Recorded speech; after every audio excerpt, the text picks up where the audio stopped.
9 de junio. Sí, de No, de julio. julio, perdón. Sí, de julio, Ya, licenciado. bueno, fue la última, ¿verdad? Sí, la Julio. última.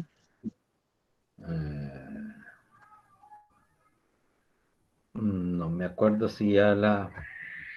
Veamos. Anuncio, personas de medicina. Anuncio, vamos aquí. Anuncio. Anuncio, no. Luego vamos a ver. 29 de julio. Ajá.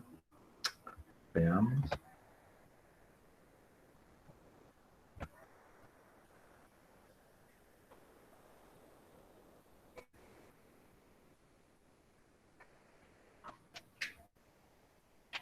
Bien, entonces ya está aquí. Entonces lo que hay que hacer es copiar dirección de enlace. Vamos, personas, trabajo de clase, crear, material. Chamble.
Identificación. Esto es.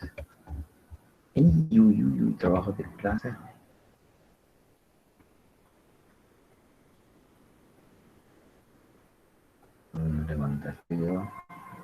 Levantamiento del cadáver.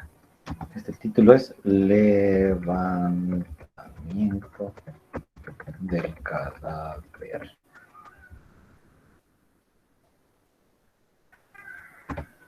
Publicar.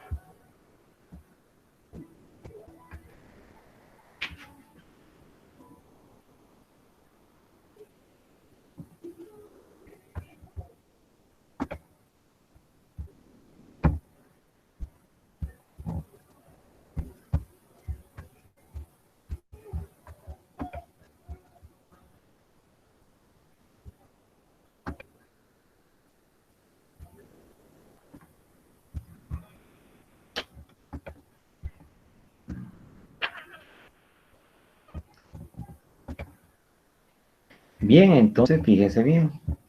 Ahorita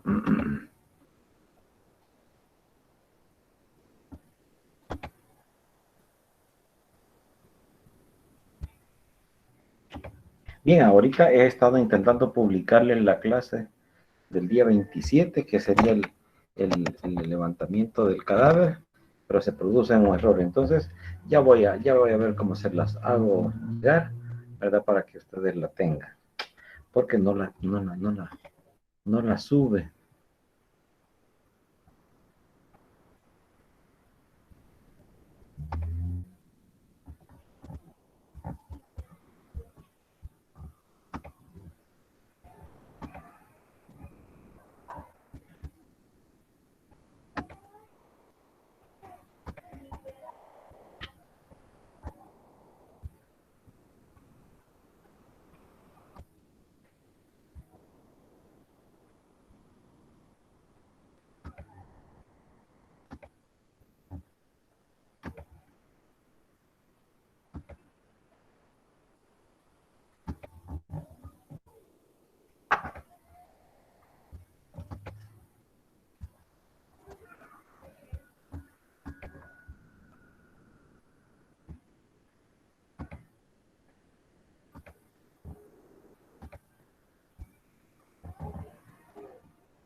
Bien, vamos a ver, ya vinieron 18, la mitad casi. Muy bien, ahorita he estado intentando publicarla, pero no lo guarda ahí el volado ese del tablón. Bien, entonces estamos pendientes con responder la clase del día martes. Les preguntaba si se podría hacer el sábado 21 la reposición del día martes para que ustedes tengan su clase completa, ¿verdad? Entonces no sé qué les parece. ¿A qué horas tendría pensado ponerle el doctor para ver de organizarnos por ahí? O sea, yo la puedo pensar en una cosa, pero la cuestión es que yo tengo que adaptarme a su hora, porque no todo. Yo les puedo decir a las 6 de la madrugada, pero a esa hora yo sé que ustedes no van a poder. Entonces, ustedes tienen que decidir a qué horas quieren que se las imparta para que quedemos al chele con las clases. Entonces, Doctor, de ustedes que me digan a qué horas quieren. Dígame. sí, Dígame. posiblemente a algunos se nos dificulte, desconozco del horario de los colegas, ¿por qué no la hace asincrónica y la sube? ¿Cómo así? Que se las grabe. Correcto, eso era una solución posible, Bah, que otros le dicen los catedráticos ya demás. lo habían hecho. Ya lo han hecho los otros. El ciclo anterior solventó así en un par de ocasiones una catedrática. Ya habló. Ya habló. Vamos a ver quién está de acuerdo con el licenciado Ramírez. Está bien. Sí, de acuerdo. Va. Sí, creería Magnífico. que Entonces, beneficioso para todos, así la mire cada quien en el horario que le quede más factible, ¿verdad? vaya, magnífico. Vaya, magnífico. Entonces, algo que ustedes han decidido, ¿verdad? Que la grabemos y se la pongamos. Muy bien. Entonces, vamos a hacer eso. Se la voy a grabar y se la voy a subir para que estemos, para que así no tengamos problemas con la hora. Bien, les agradezco la solución de este problemita que teníamos y les pido disculpas, ¿verdad? Por no haber estado el día martes con ustedes. Entonces, ahora vamos a presentar, ¿verdad? No. Entonces vamos a ver. Entonces vamos a presentar aquí, presentar una ventana, cancelar una pestaña, anuncio, trabajo de medicina, Universidad 1.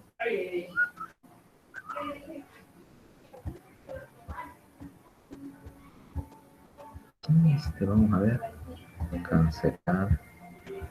Vamos a ver, les quiero preguntar, ¿ustedes ven ahorita la presentación? No, doctor, no No. sale. No sale. Chanfle.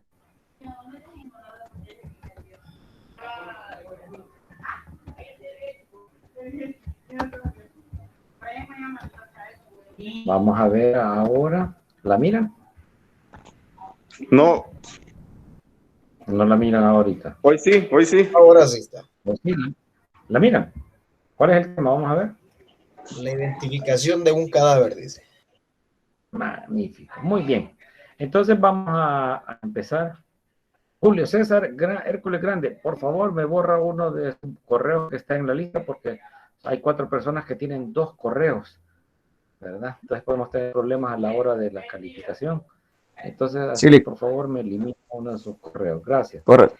Bien, entonces, con respecto a los temas anteriores, me gustaría saber si alguien tiene alguna duda.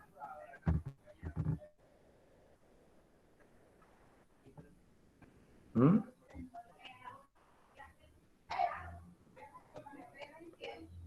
Muy bien, no tienen ninguna duda.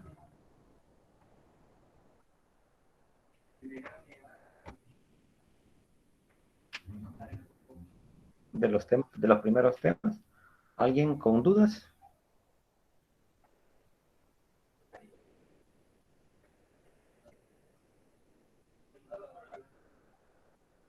Muy bien.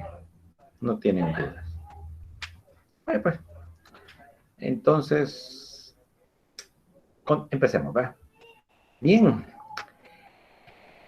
¿Se acuerdan que todos venimos con la historia de la medicina forense, la pericia de medicina forense, después estudiamos la escena del delito, después hablamos de el levantamiento del cadáver y luego hay que hacer como cuarto paso la identificación del cadáver.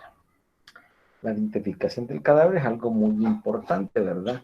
Para poder así nosotros conocer la persona que ha sido víctima de un delito. Entonces, el procedimiento de la identificación de un cadáver, ¿verdad? Son toda una cantidad de técnicas, ¿verdad? Pero primero hay que saber qué es identificación, ¿verdad? La identificación son diferentes técnicas que se emplean para conocer a las personas vivas, muertas o sus restos. Son técnicas, acuérdense, la identificación son técnicas empleadas para conocer a las personas vivas, muertas o sus restos. Entonces veamos qué significa identidad. La identidad es el conjunto de cualidades por las cuales un individuo se define su personalidad y se distingue de los demás. Esa es identidad, ¿verdad? Entonces es importante, por ejemplo, en este casito que ya lo vimos anteriormente, ¿verdad? El casito de la cabeza de la muchacha ahí en la mochila. ¿Cómo saber quién es esa persona? ¿Verdad? Si solamente es la cabeza y probablemente se cuenta con mayores antecedentes de la persona, ¿verdad? O por ejemplo, en este caso, imagínense que el señor ahí quedó con la cabeza cubierta, ¿verdad? Ahora tenía un gorro pasamontañas, probablemente hubo un enfrentamiento y ahí está que es necesario identificarlo, ¿verdad? Entonces, o si no, tenemos este tipo de casitos, ¿verdad? Imagínense dos cuerpos de sexo femenino, ¿verdad? Completamente desmembrados. Entonces, es importante llegar a identificar los restos de estas personas para saber quién es la víctima y así poder dar, si es posible, con el victimario, ¿verdad?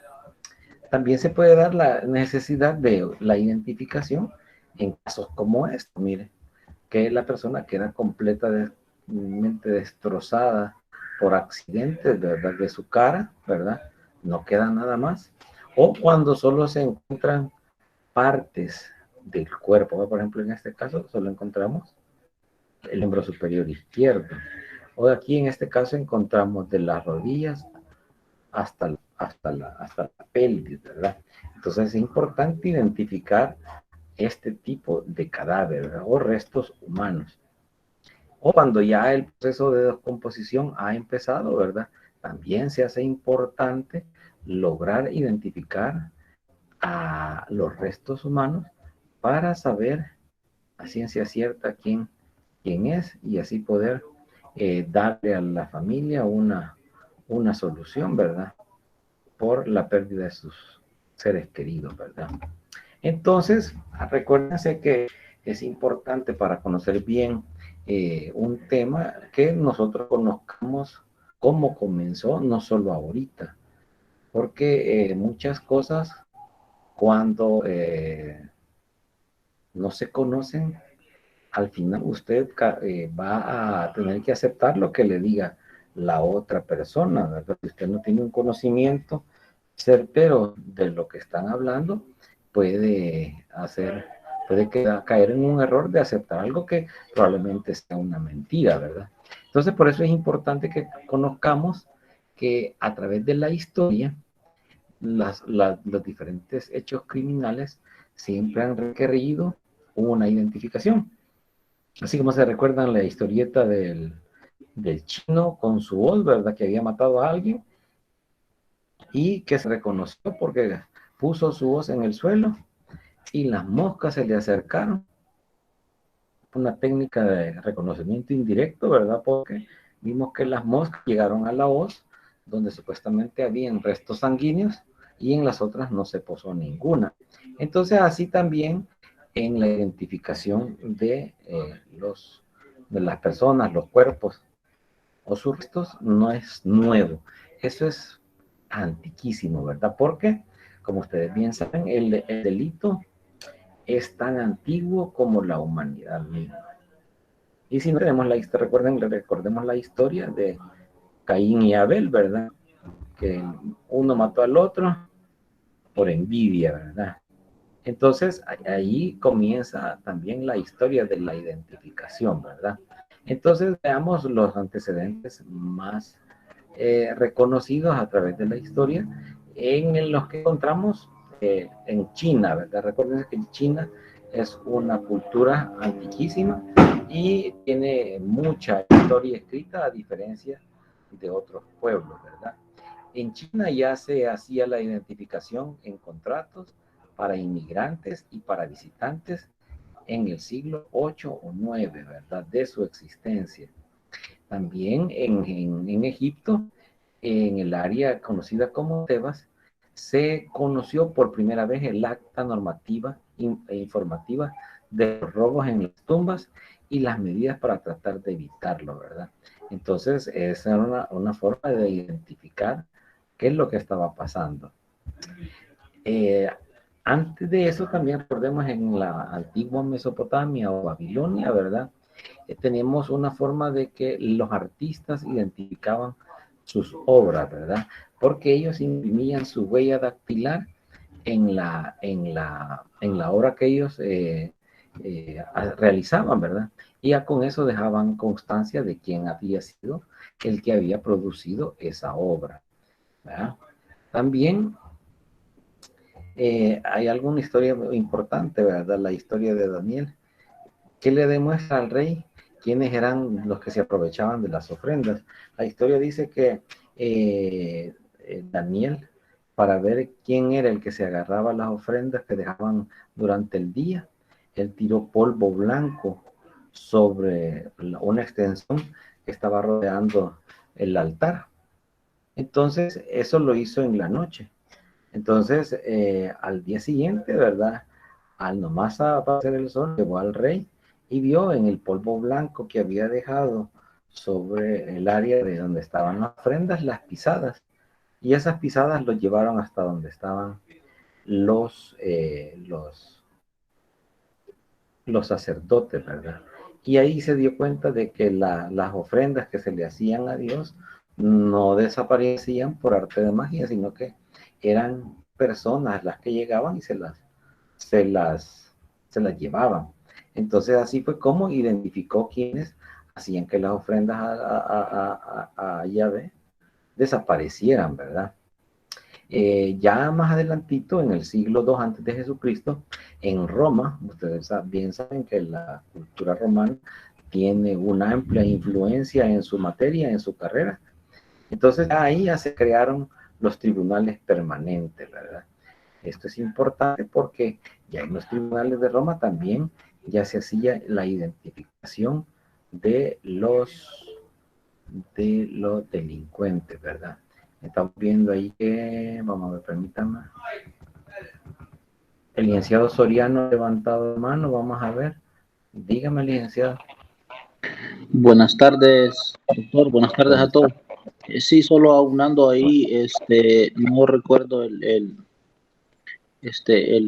nombre de la persona que igual suscitó un caso en Roma, donde tenía que defender a un ciego, y lo acusaban de que él se había metido a una casa y había matado a unas personas, pero quien había matado astutamente agarró sangre y la dejó untada en la pared, haciendo creer que quien había sido el de ese hecho había sido el ciego, y que cuando iba buscando la salida iba poniendo la mano en la pared en dirección a la puerta. Pero cuando cuando le tomaron también una huella de la mano del ciego, se pudieron dar cuenta que era diferente, era un poco más pequeña. O sea que lo querían inculpar. No sirvió para identificar al hechor, pero por lo menos sí para librar a un inocente. Gracias, doctor. Muy bien, gracias, licenciado. Miren qué historia tan interesante, ¿verdad? Querer inculpar a alguien solo por tener un déficit cognitivo, ¿verdad? Pero miren la solución que le dieron, ¿verdad? Mostrar la diferencia entre las huellas dactilares, ¿verdad? Imagínense, eso fue en Roma. Ya ahí se dio a conocer. Eso es un dato bien importante. No sé si alguien de ustedes conoce los nombres de los participantes en esa historia, que me imagino que ya ustedes también ya tenían conocimiento de esa historia. Me gustaría saber si alguien la tiene.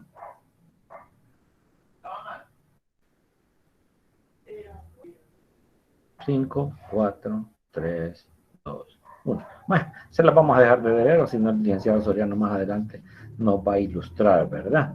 Muy bien, muchas gracias, licenciado, ¿verdad? Entonces, vemos pues que la identificación ha tenido diferentes formas de ir dejando sus antecedentes a través del tiempo, ¿verdad?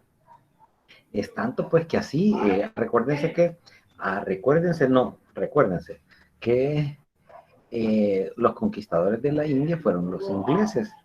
Estas personas llegaron allá y, como ustedes saben, la India siempre ha sido una población bastante grande. Entonces ellos tenían problemas cuando les estaban pagando a los indios sus jornadas, ¿verdad? Entonces lo que sucedía es que los indios cobraban y se iban a poner a la cola, ¿verdad? Al final de la cola para volver a cobrar. Entonces el inglés vio esa anomalía, ¿verdad? Y empezó a ideárselas, ¿verdad? Identificando a las personas que ya les habían dado su jornal, ¿verdad? De alguna forma les ponían alguna marca, alguna tinta, y eso hacía que el individuo no se volviera a meter a la fila para tener un sobresueldo extra, así como hemos tenido recientemente aquí descubierto, ¿verdad? Entonces, ahí en la India así lo hacían con una marca, ¿verdad? También a través del tiempo, la identificación de las personas ha consistido en la mutilación de alguna parte del cuerpo, dependiendo de qué tipo de actividad delincuencial se tenía, ¿verdad? Por ejemplo, fíjense bien, si había hecho algún pecado, se mutilaba la parte del cuerpo que había cometido el pecado, ¿verdad? Si había robado, se le amputaba la mano. O a la persona que andaba hablando mal de los demás, se les cortaba la lengua, ¿verdad? Entonces, esas eran formas de que un delincuente era estigmatizado, ¿verdad? Y esta persona recibía así también su castigo, ¿verdad? Por haber hecho un delito, ¿verdad? Ya sea amputación a una parte del cuerpo, o la lengua se las cortaban por andar hablando mal. Entonces, así igual, a través del tiempo, una de las civilizaciones que también dejó mucho que ver en lo que es la identificación fueron los franceses, ¿verdad? Aquí, quienes inventaron, pues, que a las personas que eran ladrones, ¿verdad? Les pusieron voleurs, ¿verdad? Esto significa ladrón en francés, y le ponían una B, ¿verdad? Una marcada con un fierro, ¿verdad?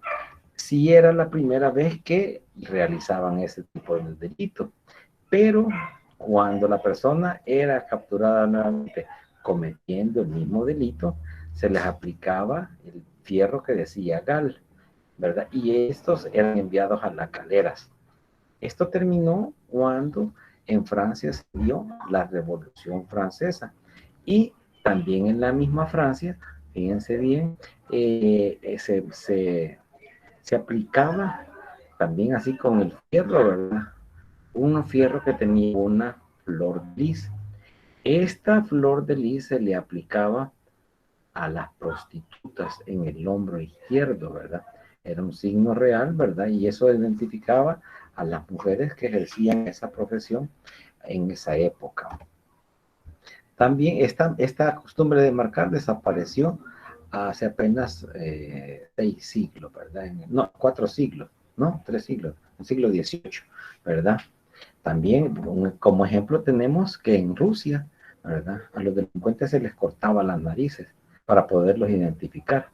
Y si tenían un problema con un delito que su sentencia era de cadena de perpetuo, venían ellos y los enviaban a la Siberia, ¿verdad? Esa zona inhóspita del norte de Rusia, donde las temperaturas son bastante bajas, ¿verdad? Y ahí hacían trabajos y permanecían por vida aislados.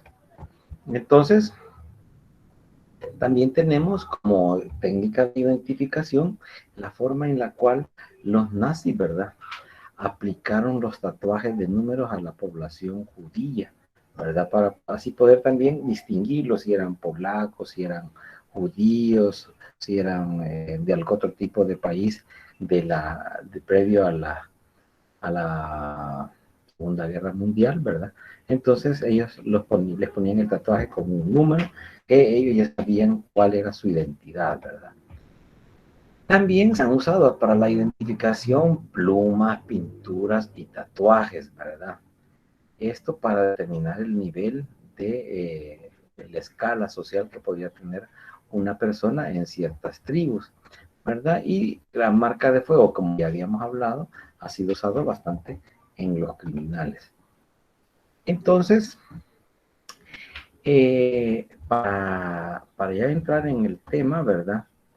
Tenemos que existen diferentes tipos de identificación de los delincuentes, ¿verdad? La primera sería la técnica policial de identificación. La técnica policial de identificación conlleva 4 diferentes formas de identificar a un delincuente: la testimonial, el retrato hablado, la fotografía y la antropometría, ¿verdad? Estas son las 4 formas en las que la policía tiene para identificar un delincuente. Entonces veamos la primera, la técnica testimonial. Es una técnica no muy reciente, es muy antigua, ¿verdad? Es muy antigua, ¿verdad? Porque ese testimonio de esa persona ha sido usado en mucho tiempo, ¿verdad? Durante mucho tiempo a través de la historia. El testimonio de alguien que reconoce a un delincuente se tomaba muy en serio. El testimonio es una técnica sencilla, práctica y a veces muy efectiva, ¿verdad?, para hacer el reconocimiento del delincuente. La cuestión es que esta identificación se basa en el testimonio de una o más personas que ellos afirman conocer y reconocer a una persona delincuente.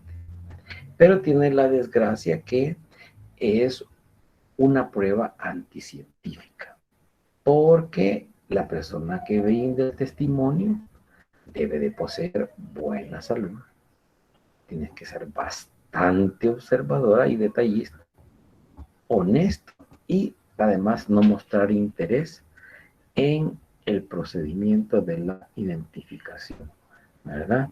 Entonces es importante que estos criterios se tomen en cuenta, ¿verdad? Porque muchas veces los testimonios carecían por lo menos de la capacidad observadora de las personas, ¿verdad? Entonces, y estos eran formas sencillas de poder desbaratar un testimonio solo con la característica de la observación del testigo. Muchas veces, con una cosita sencilla, comprobaban que no era nada observadora, y eso hace que la prueba testimonial muchas veces sea puesta en duda, ¿verdad? Ahí tenemos el retrato hablado. Bien, tenemos el testimonio y el segundo es el retrato hablado como una técnica de identificación policial. Esta es una subdivisión de la identificación personal que va dirigida a la determinación de las características físicas del presunto delincuente. Generalmente, ¿verdad?, a las fisionómica, o sea, a la fisionomía de la persona. Entonces, veamos, este retrato hablado se puede emplear para delitos tales como robo, hurto, escalamiento, secuestro, lesiones personales, violaciones y todas aquellas donde el testigo o el agraviador tuvo un contacto visual con el delincuente, ¿verdad? Entonces, y que esta persona desconozca cualquier tipo de identificación del delincuente. El retrato hablado no es algo nuevo, ¿verdad? Porque ya en el antiguo Egipto, en el periodo de lo que corresponde de los 330 años antes de Cristo a los 30 años de Cristo, se utilizaba un sistema sorprendente parecido al retrato hablado, ¿verdad? Y aquí vemos un ejemplo, ¿verdad? Vamos a ver a alguien que lo quisiera leer, por favor.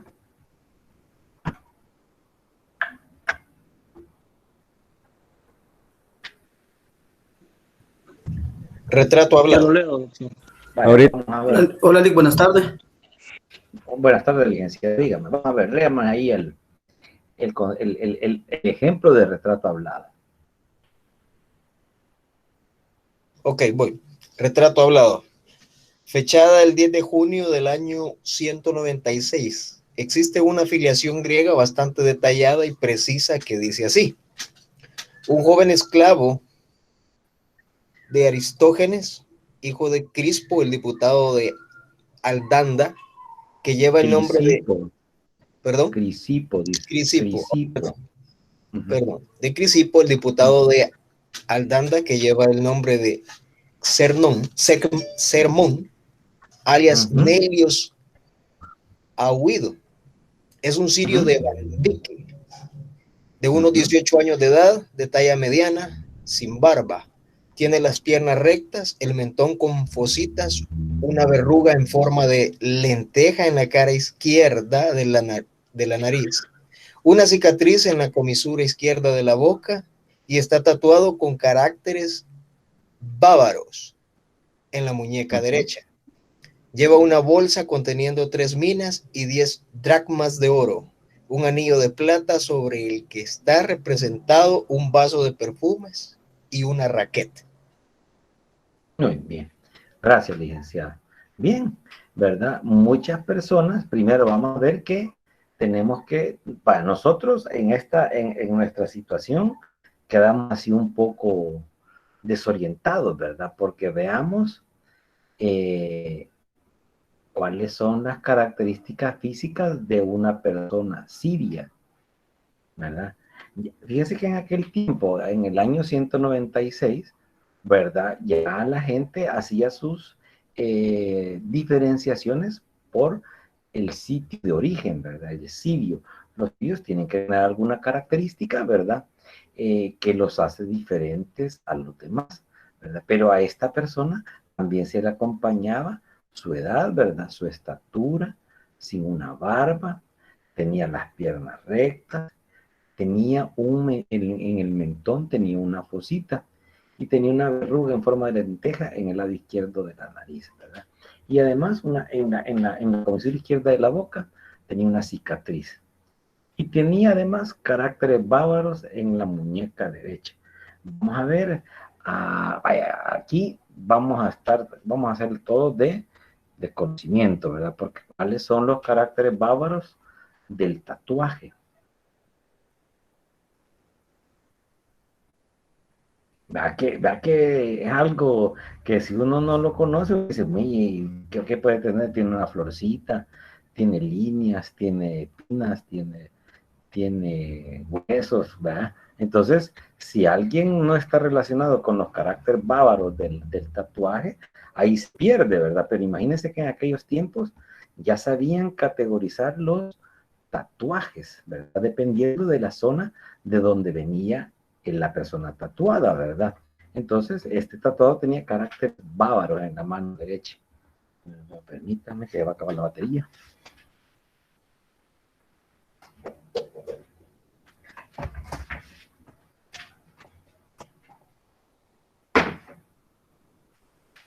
Van a disculpar, gracias. pero ya se me iba a acabar la batería. Entonces, ¿verdad? Vemos allí como un retrato antiquísimo, ¿verdad? Nos da una buena orientación de cómo era la persona que había huido, ¿verdad? Entonces, y además, imagínense, era tanto que conocía qué llevaba, ¿verdad? Qué era lo que contenía de valor y cuáles eran otros distintivos importantes de la persona que se había huido de su dueño, ¿verdad? Porque era un esclavo. Entonces ven cómo pues un retrato hablado nos puede dar una buena orientación si estamos sabedores de las características, o podemos quedar así como hemos quedado ahorita, ¿verdad? ¿Y cuáles son los caracteres bárbaros del tatuaje? Porque hay caracteres bárbaros, hay caracteres indonesios, ¿verdad? Hay caracteres japoneses, ¿verdad? Y hay caracteres más modernos, ¿verdad? De tatuaje. Entonces es importante el que uno vaya reconociendo, ¿verdad?, que podemos tener diferencias que tenemos que ir conociendo. Tenemos la obligación como estudiantes, ¿verdad?, de tener cierto grado de conocimiento de algo que para nosotros es nuevo, ¿verdad? Entonces, de ahí pasamos a la siguiente forma, doctor, de identificar. Dígame, licenciado Miguel. perdone, y vamos a conocer en su momento estos caracteres, doctor. Mire, como la cuestión es que el tema, ¿verdad? Ya hacer una diferenciación de tatuajes, entraríamos a un tema, yo creo que ahí en este caso debería de ser tema de criminología, porque como ahí recordemos pues que la criminología estudia al criminal y la medicina forense estudia el delito. Yo no sé si alguno de ustedes, ¿verdad?, quisiera hacer una breve exposición el próximo martes es el laboratorio, ¿verdad? Vaya, entonces vamos a hacer una pequeña tarea. En la reunión del día 19, después del primer laboratorio, alguien voluntariamente, ¿verdad?, va a hacer una pequeña ponencia sobre los diferentes caracteres de los tatuajes, ¿verdad? Recuerden que el que lo haga, ¿verdad?, va a tener siempre el reconocimiento por haber hecho ese trabajo. Entonces, no sé si están de acuerdo, ¿verdad? Y eso sería una parte de la nota también, ¿me entienden? Sería bonito, Doctor, pues sí, porque, dígame. perdone, ¿cómo sería, en qué sentido quiere que se haga una ponencia sobre tatuajes? Vaya, pues sí, como vaya, me preguntan si podemos hacer dentro de la clase de identificación, podemos hacer un detalle de los tatuajes, pero ya ese es un tema apartado, ¿verdad? Entonces, por eso yo les pongo a ustedes la tarea, pues, de que si alguien quiere realizar, alguien o un grupo de personas quieren realizar un estudio sobre los caracteres, lo podemos dejar para el día, no vamos a dejar, no para el 19, porque van a estar en exámenes toda la semana. Vaya, entonces vamos a hacer para el día 20, no, se lo vamos a dejar un poquito más lejos para que quede tiempo, para el día 26. No sé si les parece, el día 26 ustedes hacen una presentación, ¿verdad? Vamos a conectarnos como si venimos a una clase y las personas interesadas, ¿verdad? Hacen una presentación PowerPoint de los tatuajes y sus caracteres, ¿verdad? Y sus diferenciaciones dependiendo de la ubicación geográfica en el mundo. No sé si les parece. No la dejaríamos para la siguiente semana, sino que para el día 26 de agosto, para que así ya tengan un tiempito más para hacer la revisión. Doctor, ¿de cuántos serían los integrantes? Si serían grupo. Ahí va, acuérdense que entre más personas, ¿verdad? Para participar, porque acuérdense que van a tener que participar. Vamos a dejar un solo grupo, ¿verdad? Digamos unos,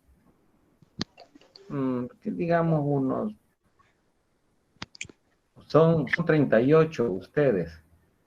Voluntaria, eso sí, va a ser voluntario, no lo estoy, ¿verdad?, haciendo obligatorio, sino que es voluntario el que quiera participar y además ilustrarnos sobre este tema. Allí ustedes mejor decidan el número ustedes y cada quien va a ir haciendo su ponencia dependiendo del tipo de tatuaje y del tipo de ubicación geográfica que ha encontrado. Doctor, me interesa participar a mí en ese grupo. Vaya, entonces José Miguel Ramírez, ¿verdad? Dígame, doctor. José Miguel Ramírez, ¿verdad? Oscar Armando Alfaro Mendoza. Ah, espérame. Porque aquí yo, permítame. Ah, Oscar Armando. Muy bien, licenciado Oscar Armando Mendoza. Vaya, entonces, las personas que quieran participar, que se unan con usted, ¿verdad? Elaboran el estudio, elaboran la presentación y el jueves 26 vamos a tener esa ilustración sobre los tatuajes, su origen geográfico y sus características principales en comparación con otras zonas. Excelente, está bien. Para el 26, entendido entonces, gracias. Sí, ¿verdad? Para que les quede tiempo de estudiar toda la semana que viene sus diferentes exámenes y ya pasados los exámenes nos ilustramos con ese tema. ¿Les parece? Muy interesante, gracias. Puede salir otro grupo por ahí, ¿verdad, doctor? Podría ser, correcto, así es. Acuérdense que ese tema es bastante amplio, acuérdense. Perfecto. ¿Vale? Yo les agradezco esa anuencia a participar en clase, ¿verdad? Con un tema completamente diferente, porque hasta ahorita nadie había tenido esa observación, ¿verdad? Pero eso va a dejar a todos un mayor conocimiento sobre los tipos de tatuajes que en la actualidad tenemos en el mundo, ¿verdad? Entonces, va a ser importante eso. Ya está anotado aquí para el 26 de agosto, ¿verdad? Estamos, doctor. Perfecto, doctor. Muy bien. Gracias, muy amables. Oye, entonces veamos. Continuando con el tema, ¿verdad? Vamos a hablar ahorita de la otra técnica policial de identificación, que es la fotografía. Fíjense bien que la primera fotografía no es ahorita que todos tienen celular, ¿verdad? La fotografía primera encontrada fue en 1521, que fue realizada por un señor se llamaba César Cesariano, quien era alumno de Da Vinci, ¿verdad? Leonardo da Vinci, no, ¿cómo se llamaba? Leonardo, sí, ¿verdad? No, Leonardo da Vinci. Leonardo da Vinci, ¿verdad? Imagínense una primera fotografía encontrada del año 1521. Me imagino que tiene que ser una representación, un dibujo, ¿verdad? Entonces, ahí tenemos, imagínense, en 1521 ya empezaba la curiosidad del hombre por ver que era una fotografía, ¿verdad? Miren que en 1685 ya existían cámaras, pero tenía la dificultad para fijar la imagen. No fue hasta 1824 donde Nicéphore Niepce obtiene la primera foto conocida como la vista desde la ventana en Legras, ¿verdad? Esta es una foto histórica, ¿verdad? En donde el señor, ¿verdad?, obtuvo la imagen desde una ventana, ¿verdad? Entonces, no es tan nueva la fotografía, es antigua, ¿verdad? Y ahí podemos ver la foto de la ventana de Legras, ¿verdad? Ahí está el ejemplo de que nos ponían en 1824. Ahí está la primera fotografía, ¿verdad? En 1885 se determinó de desarrollar el sistema de coloidón húmedo en los negativos que permitían copias y más nitidez y mucho más tonos. 1888, imagínense que ahorita ya la marca Kodak probablemente ya desapareció. Sacó el rollo de fotografías en lugar de placas planas, como ustedes se recuerdan de las películas, ¿verdad? En 1903 los hermanos Lumière crearon la foto a color que se llamaba autocrom. En 1903, o sea, hace 118 años. En 1975, imagínense, apareció la primera cámara digital de Kodak. En 1988 apareció el formato JPEG. En 1990 aparece el Photoshop. En el 2006 se dejaron de producir cámaras analógicas de la marca Nikon. Imagínense cómo la fotografía ha variado a través del tiempo y ahora todos podemos tener una buena cámara en un teléfono celular, ¿verdad?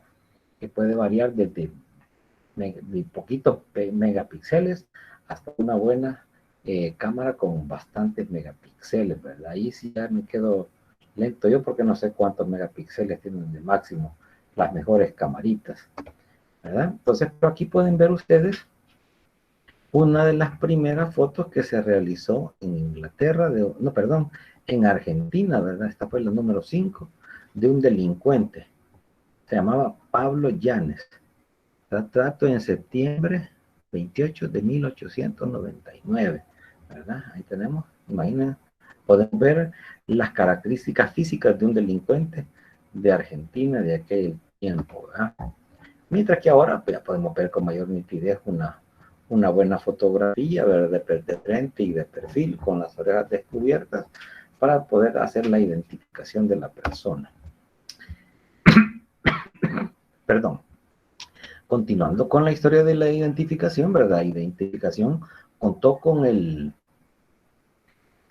aporte de este doctor, ¿verdad? El doctor César Lombroso de Turín, Italia, ¿verdad? Que inició la clasificación de los delincuentes empleando las medidas antropométricas del ojo, la oreja, la nariz, la boca, la pelvis, el abdomen y los miembros. Además, los tipos corporales, ¿verdad? Porque tenemos tipos obesos, atléticos, musculosos, delgados, ¿verdad? Y todo eso lo resumió en su obra Antropología Criminal, con su teoría de que el crimen era un atavismo, o sea, el criminal en su aparición daba un salto atrás en su desarrollo como persona. Y sostenía él que existía una persona que era criminal desde que el momento que nacía. Luego aparece Adolfo Bertillon en 1882, en que él expuso la antropometría, la cual se trataba de una técnica de identificación de criminales basada en la medición de varias partes del cuerpo y la cabeza, marcas individuales, tatuajes, cicatrices y características personales del sospechoso. Este fue Alfonso Bertillon. También él estandarizó las fotografías, ¿verdad? Usándolas como evidencia. Desarrolló la fotografía métrica, o sea, la fotografía con medida, la cual buscaba reconstruir las dimensiones de un lugar y la ubicación de los objetos, así como se hace en la actualidad, ¿verdad? Cuando ya se llega a un peritaje, el perito fotógrafo, ¿verdad? Tiene que tener las dimensiones del área de la escena del delito, ¿verdad? Y allí ubicar cada uno de los objetos encontrados, ¿verdad? Él indicó que las fotografías de la escena debían hacerse antes de que se produjese cualquier tipo de alteración y que dentro de la imagen deberían colocarse winchas con medidas impresas, o sea, el testigo métrico, ¿verdad? Para facilitar la identificación del tamaño del elemento o del lugar. Por eso ustedes ven ahí que cuando hay una fotografía siempre se acompaña de una L con medida, ¿verdad? Una regla a escala, ¿verdad? Para determinar el tamaño del objeto encontrado. Luego después apareció como técnica de identificación el bertillonaje, ¿verdad? El bertillonaje, este fue por Adolfo Bertillon, ¿verdad? que tuvo como máximo logro en aquellos días el encontrar a un idealista revolucionario que era conocido como Claudius François Constant, quien además era profanador de tumbas y asesino, ¿verdad? En Francia, ¿verdad? Que vivió, actuó entre los años 1891 y 1892, no 1982, como hubiera pasado un siglo, ¿verdad? Un siglo entró actuando, fueron 10 años, 2 años, perdón. Bien, fíjense bien que el bertillonaje, su aplicación es en criminalística, es relativamente reciente. Al principio se hacía perfiles de nariz, oreja, frente, y el mismo Bertillon hizo los dibujos de muchos delincuentes que llegaron a parar a sus manos, ¿verdad? Este señor Alfonso Bertillon presentó su libro El Bertillonaje, en el cual hacía el señalamiento antropométrico, o sea, las medidas de las partes corporales de cada delincuente. También hacía un señalamiento descriptivo como un retrato hablado, ¿verdad? Y hacía señalamientos de las marcas particulares que podía tener. Ahí señalaba lunares, cicatrices, amputaciones, cosas por heridas, ¿verdad? Todo eso lo hacía en ese su libro del bertillonaje. Entonces, esto fue en Argentina, ¿verdad? Se creó la Oficina de Identificación Antropométrica. Esto fue allá por los 1880. Y ahí se retrataba a los ladrones conocidos. Y allá se les sacaba su fotito, ¿verdad? Y ya quedaban bien identificados como ladrones. Entonces, existió que se buscó la estandarización de las fotos de frente y de perfil allá por el año 1889. Y en esa época se impuso en Argentina ese tipo de imágenes estandarizadas, ¿verdad? Aquí podemos ver, fíjense bien, este señor no es un delincuente, es quien Francis Galton realizó el estudio de las huellas dactilares, ¿verdad? Pero aquí lo vemos que el señor Sir Francis Galton sirvió en la investigación sobre el tema y fue fotografiado por el propio Bertillon durante su visita en el año de 1893. Entonces, Francis Galton participó en el estudio de las huellas dactilares. Estas huellas dactilares tienen su antecedente en el año 1687, cuando un señor de nombre Marcelo Malpighi describió los dibujos en los pulpejos de los dedos y los orificios que existen de las glándulas sudoríparas, ¿verdad? Fue algo así que tanto que en 1691 se encontró que en una capital inglesa los albañiles o el maestro de obra dejaba estampada su firma y la huella digital de su pulgar en reconocimiento de que él había realizado esa obra, ¿verdad? Aquí vemos a Johannes Purkinje, ¿verdad? En 1869, ¿verdad? Falleció. Este señor realizó, para que vean cómo las huellas dactilares ha servido incluso para hacer tesis doctorales, ¿verdad? En aquel tiempo él agrupó las huellas dactilares en 4 grupos. De ahí vemos que el señor Galton, que vimos en la foto anterior, ¿verdad? Comenzó a estudiar las huellas dactilares entre las familias y sospechó que estas huellas eran únicas. Y él propuso que este método se empleara para la identificación de las personas. Aquí vemos a Henry Fowles, quien vivió ahí también por los años 1880, en el cual le escribió a Charles Darwin, en la que Fowles le sugería que las huellas dactilares eran únicas, además se podían clasificar y además estas huellas eran permanentes, ¿verdad? Eran permanentes. En el mismo año, un señor de apellido Herschel se convertiría en la primera persona en publicar una revista científica el valor de las huellas dactilares como instrumento de identificación. Entonces vemos cómo esta técnica de identificación, ¿verdad? No es nueva, sino que es antigua. Aquí vemos al señor Vucetich, ¿verdad? Un inmigrante europeo que, como jefe de la policía, empezó a realizar la identificación antropométrica y puso la dactiloscopía o las huellas, el estudio de las huellas dactilares como un método bastante fiel en la identificación. Ahí vemos a Vucetich, ¿verdad? Con su aprendiz que estaban haciendo los estudios, ¿verdad? Estudiando ahí las huellas digitales de los delincuentes que él tenía allá identificados. Entonces,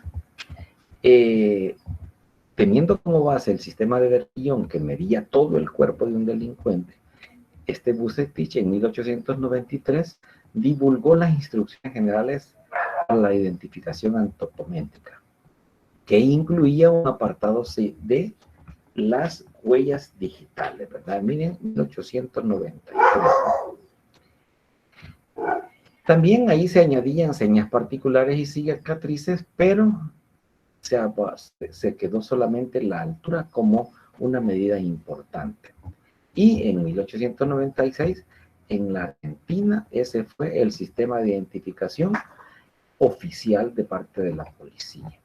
Aquí vemos al Vucetich, ¿verdad? Tomando las medidas del cráneo, porque la antropometría métrica, ¿verdad? Antropometría forense se basa en medir cada una de las partes, el diámetro transversal del cráneo, la medida de las órbitas, la nariz, las orejas, la mandíbula, el cuello, los hombros, los brazos, todo eso lo mide. Pero además vemos cómo ahí mismo Vucetich ya hace la impresión de las huellas digitales, ¿verdad? Aquí vemos una representación gráfica de lo que se ocupaba para hacer la representación de la identificación de un criminal, ¿eh? Se hacían dibujitos, ¿verdad? Se podía tomar una fotito y se muestran los diferentes aparatos que utilizaban en aquel tiempo para la identificación. Entonces, eso llevó al final a una de las técnicas policiales de identificación, que es la dactiloscopía. Fíjense bien, una técnica de identificación policial, ¿verdad? No es médica, sino que es policial.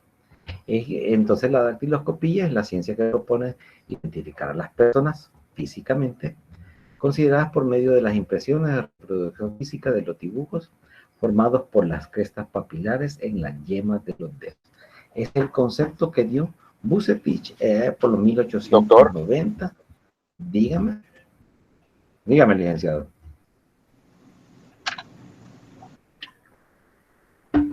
Dígame, licenciado. ¿Aló? ¿Quién fue? ¿Quién levantó la mano ahí? ¿Quién habló? Oscar Armando. Oscar Alfaro. Vaya, dígame, Oscar. Oscar, dígame. O dígame, sea no le escuché bien. O sea que la palmetoscopia y la palametoscopia dependen de allí. Vaya, esos son estudios de las huellas dactilares de la palma de la mano y de la planta de los pies. Sí. ¿Me entiendes? Ajá. Dependen de la dactiloscopia siempre. Son áreas inminentes de la mano y del pie, donde también hay huellas dactilares, ¿verdad? Pero las que se toman más en cuenta son las huellas dactilares, ¿verdad? En la actualidad, básicamente, son las huellas de los dedos los que se toman más en cuenta. Aunque, como le digo, huellas dactilares tenemos en las dos manos, en toda la parte de los dedos y la palma de la mano, y en los pies. También los pies, en sus dedos, también tienen sus huellas dactilares. ¿Me entiende? Entonces, son ramas también de las huellas dactilares, pero ya son más específicas de la palma y de los pies. En el caso, por ejemplo, que alguien haya sido amputado de las manos, ¿verdad? Entonces, o de los dedos le hayan sido amputados, entonces se busca las huellas digitales de las manos o en su defecto la de los pies. Está bien. Gracias, gracias. O también cuando, por ejemplo, existe alguna profesión en la cual se ha perdido las huellas digitales por la misma profesión, y eso hace que se busquen otras áreas de identificar como las huellas dactilares de esas zonas. ¿Estamos? Sí, muchas gracias. Gracias, doctor. Sabe, para servirle. Bien, entonces vemos pues que el concepto de Vucetich, ¿verdad? Nos da la palabra dactiloscopía. Dáctilos, dedos, y escopen, ver. O sea, ver los dedos en su impresión o reproducción física de los dibujos formados por las crestas papilares. Ahí podemos ver unas crestas papilares del pulpejo, ¿verdad? Aquí tenemos diferentes líneas, ¿verdad? Que nos dan toda una huella dactilar en la foto, ¿verdad? Entonces, el dactilograma puede ser, el dactilograma se llama al grupo de imágenes que ya se obtienen cuando se han tomado las huellas. Entonces, el dactilograma puede ser natural, puede ser artificial o puede ser latente, ¿verdad? Entonces, veamos que cada dactilograma, fíjense bien, hay la posibilidad de que hayan dos personas que tengan el mismo dactilograma, pero en 64,000 millones de dactilogramas, ¿verdad? O sea que eso es sumamente raro, ¿verdad?, encontrarlo, porque tendrían que haber 64,000 millones de dactilogramas revisados para encontrar dos similares, ¿verdad? Y el dactilograma tiene sus componentes principales de lo que queda impreso. Es el sudor y los aminoácidos que se desprenden de la superficie de la piel. Y eso va a quedar grabado donde uno ha puesto la mano, ¿verdad? Entonces, se ha demostrado científicamente que los dibujos visibles en la epidermis son perennes. O sea, desde que nosotros estamos en el vientre de nuestras madres, ya tenemos las huellas digitales. Estas, a través de que pase el tiempo, no van a cambiar. Por eso son inmutables. Son perennes, son inmutables y además tienen múltiples formas. Es decir, que esto hace que el dactilograma sea individual y personal, ¿verdad? No hay una posibilidad tan frecuente de que aparezcan dos dactilogramas semejantes, ¿verdad? Entonces vemos que la zona de las manos tenemos que conocerlas, ¿verdad? Tenemos que ver que la mano se divide en la palma de la mano y los dedos. La palma de la mano, ¿verdad?, tiene además dos regiones más.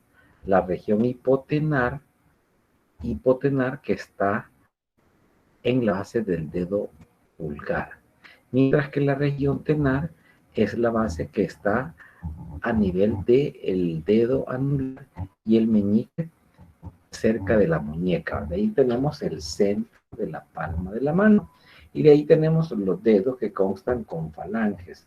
Por lo regular, lo normal es que cada dedo tenga 3 falanges. Las falanges son los huesos que van entre cada comisura de flexión, líneas de flexión de los dedos. Por ejemplo, aquí tenemos el pulgar tiene 2, ¿verdad? El pulgar es el único que tiene con 2 falanges, ¿verdad? Podemos ver que tiene 2 líneas de flexiones, la proximal y la distal. Ahí tenemos una falange proximal y la que está en la punta del dedo pulgar, la falange distal. Mientras que los otros 4 tienen una falange proximal, una media y una distal, ¿verdad? Esas son las falanges de los dedos. Y de ahí vamos a donde vamos a estudiar las dactilogramas, ¿verdad? Ya para el siglo XIX se consideró el nombre y el apellido para poder identificar a una persona, ¿verdad? Es importante la búsqueda de huellas cuando se encuentran cadáveres, más si la persona que está fallecida es una persona desconocida, o van a disculpar aquí que esté en grandes, ¿verdad? Esto debería estar separado en grandes catástrofes, ¿verdad? Para una ¿Qué mayor siglo dijo? rapidez Disculpe, doctor. perdón, ¿Qué siglo dijo? siglo, el apellido aparece a mediados del siglo XIX. Ahí se Gracias. consideró ya el nombre. Disculpe. Gracias, le digo.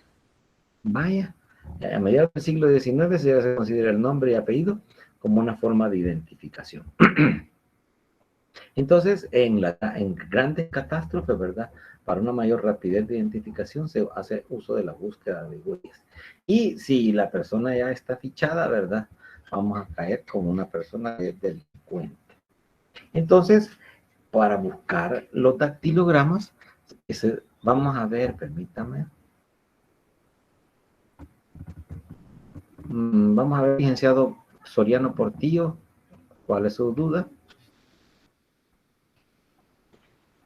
Sí, doctor, recuerdo que estuvo saliendo en una noticia que cuando hubo un siniestro en Honduras, se quemó una cárcel, varios Ajá. cuerpos quedaron ahí calcinados, parece que mandaron Peritos. peritos de aquí de El Salvador, Sí. de huellas, De a la que policía. fueran a Ajá. ayudarles allá para la identificación de los cuerpos que estaban ahí, y pienso de Uh-huh. que habrán obtenido buenos resultados porque como el que ya está purgando una pena ya fue identificado, o sea, hay una base de datos, solo necesitaban Uh-huh. ubicar la huella. Sí, ajá, correcto, pero acordémonos que si la gente murió en un incendio y recordemos que las manos son una forma en la cual son, lo mejor dicho, los miembros con los cuales el ser humano siempre busca defenderse. Entonces, en el caso de un incendio, ¿verdad? Y más si las personas estaban encerradas, si las quemaduras fueron demasiado severas, ¿verdad? Es muy probable que las huellas dactilares se hayan perdido, porque recordemos que la piel es lo más superficial del cuerpo humano. Y como les digo, es una forma con la cual el cuerpo, el hombre busca defenderse. Entonces, imagínense que están incendiándose, están agarrando fuego, y para quitarse las llamas de encima, lo primero que ocupan es la mano. Entonces, eso puede causarle quemaduras que pueden ser desde un primer grado hasta quemaduras de cuarto grado. Entonces, dependiendo de si las manos no sufrieron una quemadura muy profunda en ese tipo de lugar, podría ser que para una mejor identificación, los peritos en huellas dactilares podrían haber dado su colaboración, ¿verdad? Pero porque le digo que la superficie de la piel de las manos es lo más rápido que se quema, ¿verdad? Porque acordémonos que con las manos nosotros tratamos de defendernos. Entonces, sería de ver qué tan grave era la quemadura en las manos, o si no, ¿verdad? Como para poder realizar una buena toma de huellas dactilares y cotejarlas con la base de datos que tenían en la acción, ¿verdad? Entonces, allí en ese caso, básicamente, los peritos, a mi punto de vista, lo más probable es que se pudieran haber utilizado peritos genéticos, ¿verdad? Peritos en la materia genética, para poder tener una base genética que se pueda comparar con los familiares, porque entonces sí tenemos una relación, ¿verdad? Más cercana, mientras que las huellas pudieron haber perdido durante el siniestro, ¿verdad? Que tuvo la cárcel. ¿Me entiende? ¿Quién es Soriano? Perdón, le escuché cortado, doctor. Ufale. Le decía pues que en el hecho de que, vaya, si el siniestro dejó a los delincuentes que estaban en la cárcel con sus manos sanas, sí podrían haber hecho bastante. Pero recuérdese que las manos son una forma de defensa del ser humano y es lo primero que se pone ante un fuego, ¿verdad? Entonces, si tuvieron quemaduras de tercero o cuarto grado, una huella dactilar ahí se pierde. Entonces, lo más lógico era haber empleado peritos en genética forense para hacer la comparación del ADN de los presos con el ADN de los familiares, para así tener una mejor precisión, ¿verdad? Porque la marca genética nos da el 99% de probabilidad de pertenencia o de relación familiar. ¿Me entiende? Sí, doctor, yo lo traje a colación porque recordé que vi esa noticia por ahí que habían mandado peritos de dactiloscopía. Entonces, ¿Sí? por eso es que lo traje a colación, doctor. Gracias. Sí, seguro, ¿no? Ya sabe, ¿verdad? Vaya, pues. Entonces, veamos que cuando se hace el estudio de la búsqueda de las huellas digitales, ¿verdad? Podemos encontrar diferentes tipos de superficie. Entonces, cuando una superficie pulimentada tiene diferentes colores, así se deben de emplear diferentes sustancias para buscar el dactilograma. Por ejemplo, en las superficies claras, ¿verdad? El polvo que se va a emplear para buscar el dactilograma es el polvo de sulfato de plomo. Mientras que en las superficies oscuras vamos a emplear una sustancia que se llama blanco de cerusa para poder obtener el dactilograma, ¿verdad? Sobre una superficie oscura. Ahí podemos ver al señor agente, ¿verdad? Cómo está distribuyendo una sustancia oscura sobre una superficie oscura también, ¿verdad? Pero lo importante es que salga la huella digital, ¿verdad? Doctor, Podemos ver dígame, licenciado Miguel. cuando habla de en toda superficie pulimentada, se refiere a toda superficie que esté pulida, ¿a eso se refiere? Vaya, pulida, vaya, por ejemplo, ahí vemos en la mesa, ¿verdad? Pero las huellas digitales pueden quedar impresas incluso en paredes que no están completamente lisas, ¿verdad? Por ejemplo, la pared que tengo atrás, la pared no es una pared bien repellada, ¿verdad? Sino que queda afinada, no, sino que es una superficie bastante rugosa, pero aún en esa superficie puede que, mejor dicho, en esa superficie queda el dactilograma latente si yo llego, ¿verdad? Y pongo mi mano y me estoy ahí presionando, ¿verdad? Ustedes no la ven ahí, ¿verdad? Tendríamos que emplear la sustancia para colorearla, ¿verdad? Porque el dactilograma mío ahí quedó presente. Aunque no se vea, pero es un dactilograma latente. Entonces, es importante hacer esa diferenciación. En la pared que no está bien pulida, puede quedar también. Si la superficie es pulida por completo, todavía queda mucho mejor. O si incluso la superficie es tan bonita como la del vidrio, todavía queda más. ¿Estamos? Sí, gracias, doctor. Sobre No, el vidrio de una ventana.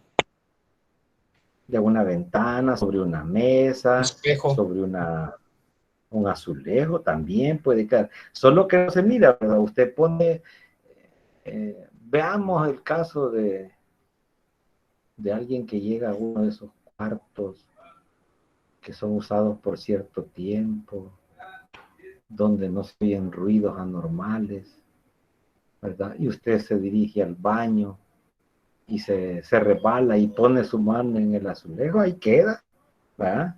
Ahí queda su dactilograma latente. Si lo van a buscar y lo encuentran ahí, van a buscar a ver si usted ha estado ahí y van a buscar sus huellas dactilares. Entonces, un buen azulejo queda. Incluso si se resbaló y la mano se resbaló sobre la superficie, en el lugar donde se detiene, ¿verdad? Puede quedar un buen dactilograma latente que lo va a delatar. Bien, entonces aquí vemos cómo le están haciendo el dactilograma de los pulpejos, ¿verdad? Entonces, el dactilograma se compone de diversas líneas. Dígame, licenciado Miguel.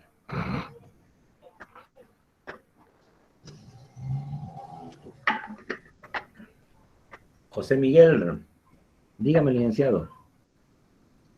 No tiene duda, ¿tiene algún comentario? No, perdón, licenciado, no había cerrado mi micrófono, perdón.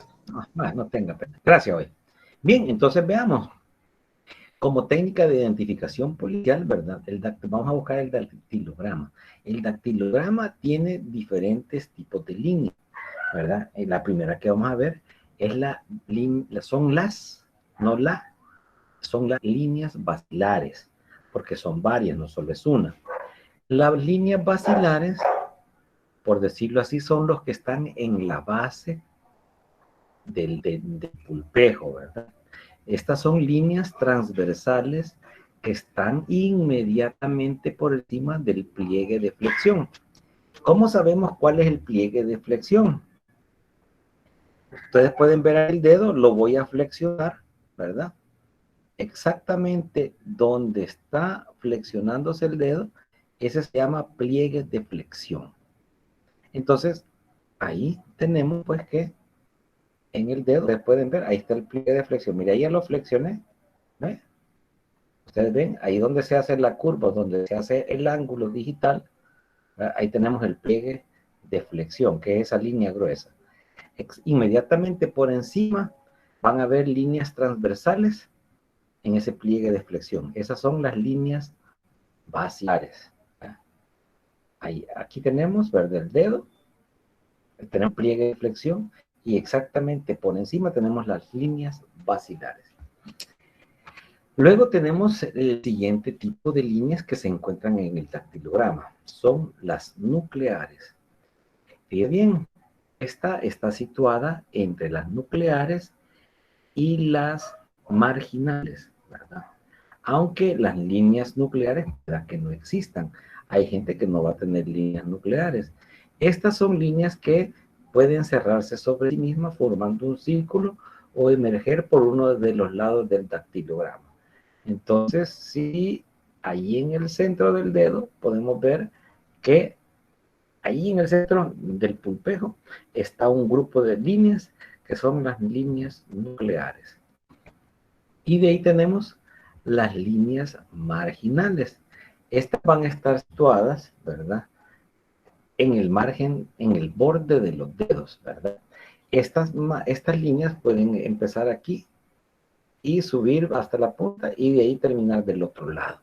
Entonces, esas son las líneas marginales. Vamos a ver. Aquí tenemos, miren, exactamente por encima del pliegue de flexión vamos a tener las líneas basilares. Todas estas que están de manera transversal al dedo, ¿verdad? Esas son las líneas basilares. Las líneas nucleares son las que están en el centro del pulpejo del dedo, ¿verdad? En algunas personas pueda que no existan, ¿verdad? Y también vamos a tener las líneas marginales que van de un lado a otro, ¿verdad? Que son estas que van del lado, desde el borde derecho hasta el borde izquierdo del dedo. Esas son las líneas marginales. Hay cuatro formas más frecuentes de dactilograma, ¿verdad? Las que son en un arco en A, miren este arco en A, ¿verdad? Vemos que a mitad del dedo, ¿verdad? Podemos ver que hay unas líneas que suben y se cruzan, ¿verdad? Eso nos da la forma del arco o la forma de una letra A. De ahí tenemos las líneas en arco, ¿verdad? En arco en forma de T, ¿verdad? Que aquí vemos, ¿verdad?, que sale una perpendicular, pero en la parte de arriba hay unas transversales. Eso le da la forma de T. Y de ahí tenemos la forma de W, donde tenemos unas líneas nucleares pero tenemos unas líneas basilares, ¿no? Unas líneas marginales que suben, otras que bajan y dan la vuelta y vuelven a salir hacia el otro lado. Esto es un espiral o también se pueden llamar una forma de doble D. Y de ahí tenemos un carrizo, ¿verdad? O un rizo en forma de U o de R, ¿verdad? Aquí vemos cómo unas suben, otras bajan y tiene como que es la patita de una R. Estas son las formas más frecuentes de dactilogramas, perdón. Y ahí tenemos también en el dactilograma existen figuras pequeñas que se pueden encontrar, ¿verdad? Un borde que termina, ¿verdad? Aquí vemos como en el centro, ¿verdad? Hay una línea que termina, ahí termina, no sigue ni hacia la izquierda ni hacia la derecha, sino que es una terminación. De ahí podemos tener una línea que tenga un encierro, ¿verdad? Donde vemos que la línea forma casi una elipse. De ahí podemos también tener como líneas principales que las líneas se bifurcan y forman una especie de letra griega, Y, ¿verdad? Y. Y de ahí podemos encontrar líneas muy pequeñitas entre líneas, ¿verdad? Que están como que son islas, y así son llamadas las islas, ¿verdad? Son formas pequeñas que se pueden encontrar en un dactilograma.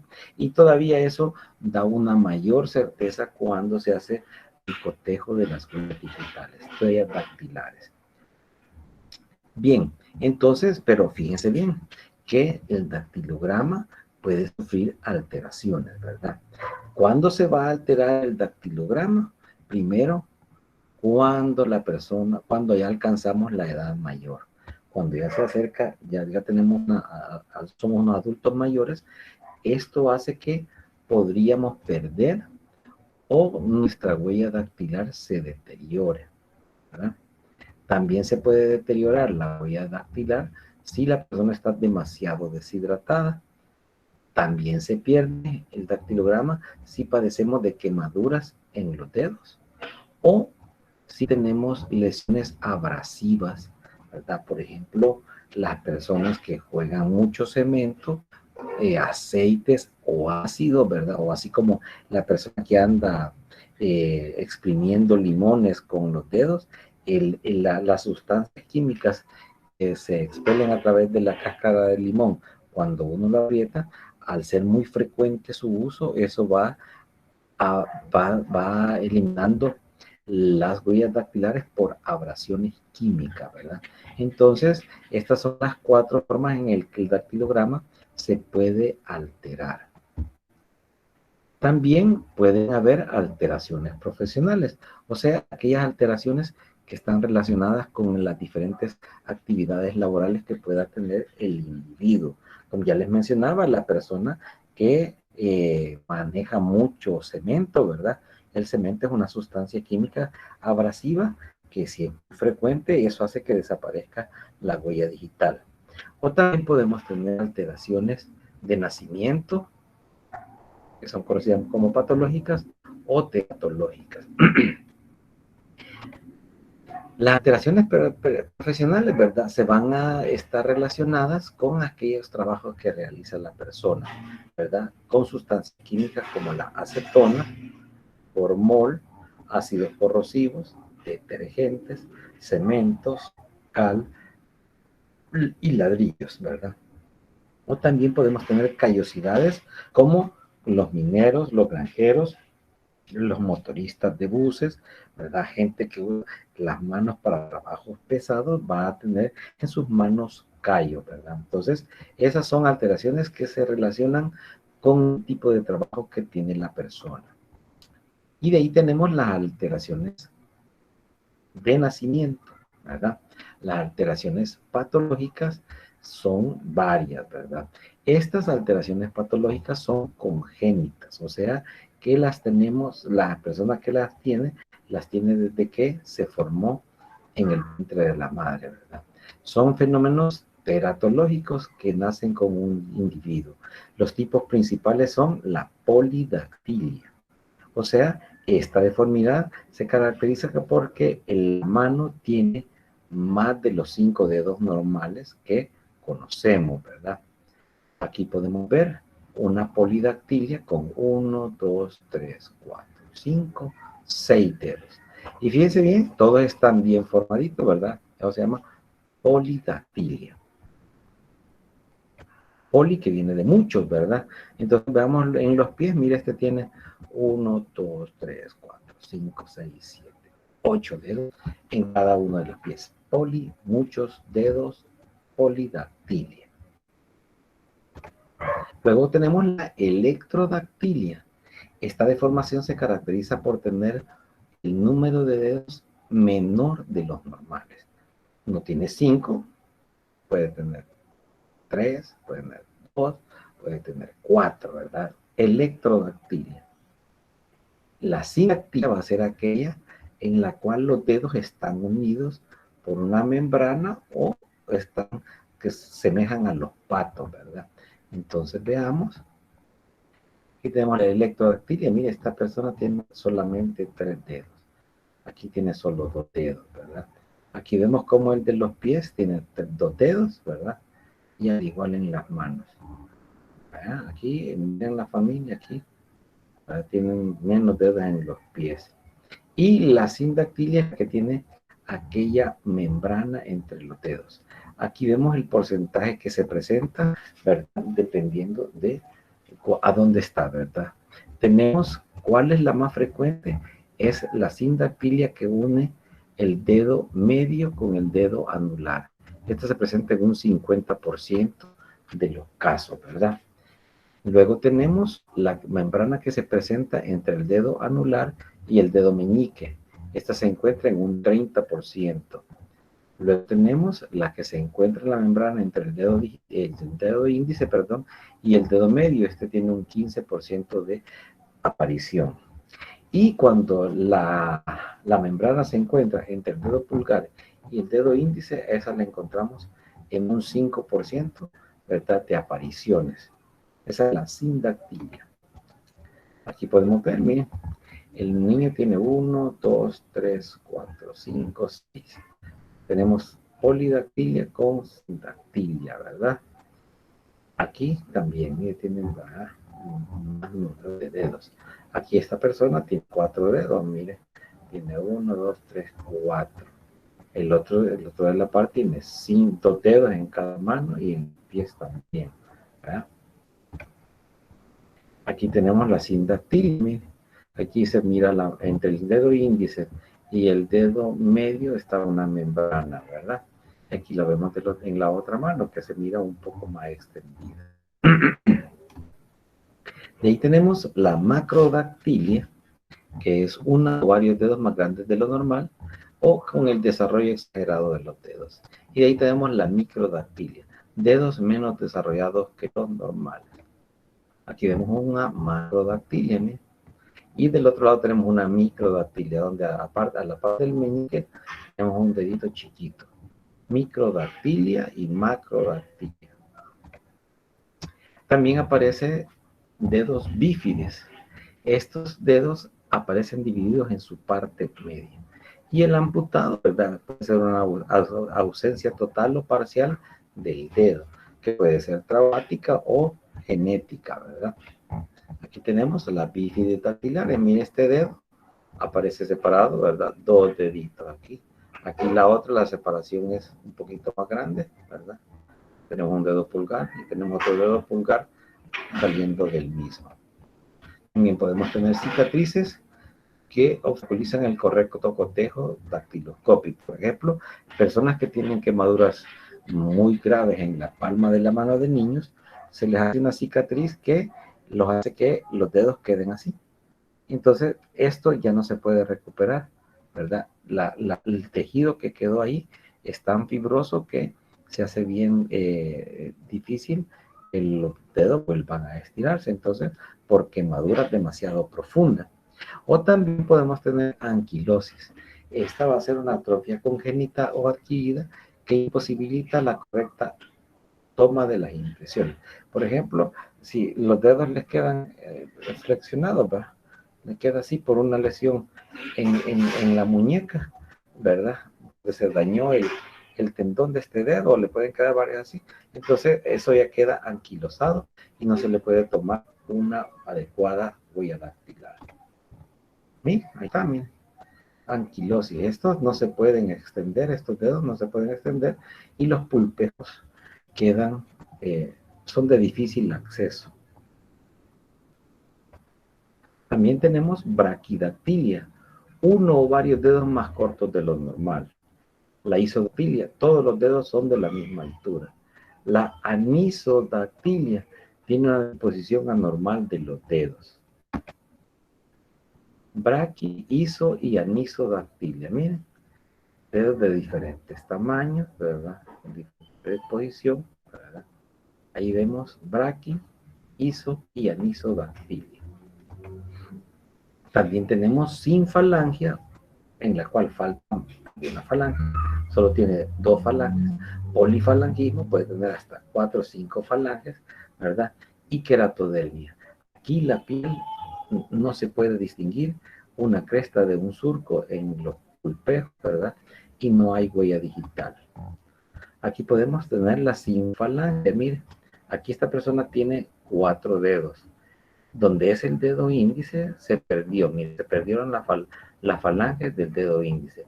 Aquí tenemos el dedo medio, ¿verdad? Y tiene 2 falanges nada más, ¿verdad? En esta también tenemos 2 y en la otra también tenemos 2. Aquí tenemos polifalangia. Mire, múltiples falanges, ¿verdad? Porque este tiene 3, este tiene 2, ¿verdad? Y aquí tenemos la queratodermia. Vemos una piel bastante seca, bastante dura, que no permite una formación de un dactilograma normal. Aquí también podemos ver queratodermia. Ahí las huellas plantares se han perdido. También pues sucede en la mano, ¿verdad? Y la displasia es el desalineamiento de las crestas papilares. No se mira correctamente un dactilograma, ¿verdad? Al ser revisado eso, porque tiene displasia de la piel. Bien, ya son las 15 para las 7. Vamos a dar por terminada la clase aquí. ¿Tienen alguna pregunta? De mi punto de vista estamos bien, licenciado. Estamos bien, doctor. Vaya. Doctor, tal vez solo una inquietud en relación al laboratorio. No sé cómo va a ser el laboratorio, doctor. El laboratorio, así se les manda un examen y lo van a responder en X cantidad de tiempo. ¿Ve? Ok, gracias, doctor. No va a ser presencial, doctor. Voy a hablar allá con el decano, a ver, porque me habían dicho que iban a ser presenciales. No sé qué tan cierto puede ser o haya cambiado la situación. Entonces, yo les voy a avisar, ¿verdad? Pero ahorita estamos tranquilos, ¿verdad? Un cuestionario. Aparte que, pues, ustedes se dan cuenta, es bastante historia, son bastantes términos que ustedes desconocen. Entonces, es importante que ustedes adquieran una forma de estudiar la medicina forense en la cual tienen que ir haciendo cuestionarios, haciendo glosarios, para que usted no se olvide lo que significa polidactilia, ¿verdad? O sinfalangia, o polifalangia. ¿Qué es lo que significa eso? Eso usted lo tiene que hacer a través de un cuestionario en el que usted se va a poner a repasar y a adquirir el conocimiento de lo que hemos estado hablando, ¿verdad? Sí, por eso yo siempre les pregunto al principio de la clase si tienen alguna duda, ¿verdad? Porque si ustedes no comentan nada, pues yo asumo que ustedes quedaron claros. Y si ustedes se han dado cuenta, siempre al empezar la clase, yo les hago esa pregunta para que así ustedes tengan la oportunidad de expresar las dudas, ¿verdad? Que ustedes tengan y así poder clarificarla, ¿verdad? Estamos. Sí, buenas noches, licenciado. Disculpe, con respecto a lo que preguntaba la compañera ahí, aclarando nada más que los laboratorios van a ser en línea, yo tenía entendido que actividades, ¿no? La posibilidad de hacer, Ajá. eran parciales presenciales, pero aún estaba en veremos. Y segunda Ajá. observación, no sé si va a subir las presentaciones que estaba utilizando en ese momento, ya que no están alojadas. Muchas gracias. Fíjese que esta, quiero ver. No, yo creo que esta no se le subió, pero sí las otras presentaciones ya están subidas, ¿verdad? Solo la del 27 que dijo que le estaba dando error, doctor. Por eso no la había podido subir y esta que está pendiente, ¿verdad? Esa es la grabación de la clase, correcto. Ujú. Pero ya las presentaciones, la PowerPoint ya se las instalé en su tablón de tareas, ¿verdad? Materiales, ahí ya está pegado, ¿verdad? Para que ustedes lo tengan y lo revisen y estudien, ¿verdad? Para el próximo, yo creo que nos va a tocar el martes, ¿verdad? El martes 10.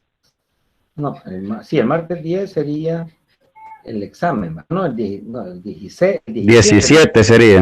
El 17 nos toca el laboratorio. Ajá, sí, seguro. Bien, vamos a intentar subirle esta presentación para que ustedes la tengan y la puedan revisar y la puedan estudiar, ¿verdad? ¿Estamos, compañeros? Ok, gracias, doctor. Buenas noches. Recordemos que Gracias, licenciado. Buenas noches.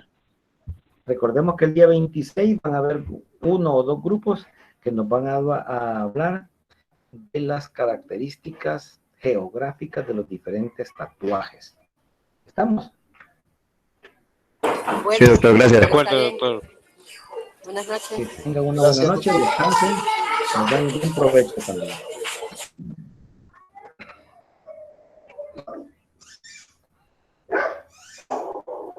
Buenas noches, Lick. Buenas noches, licenciadas. Me cuidan, que descansen bien. Feliz noche, que descanse, doctor. Gracias, igualmente, licenciado.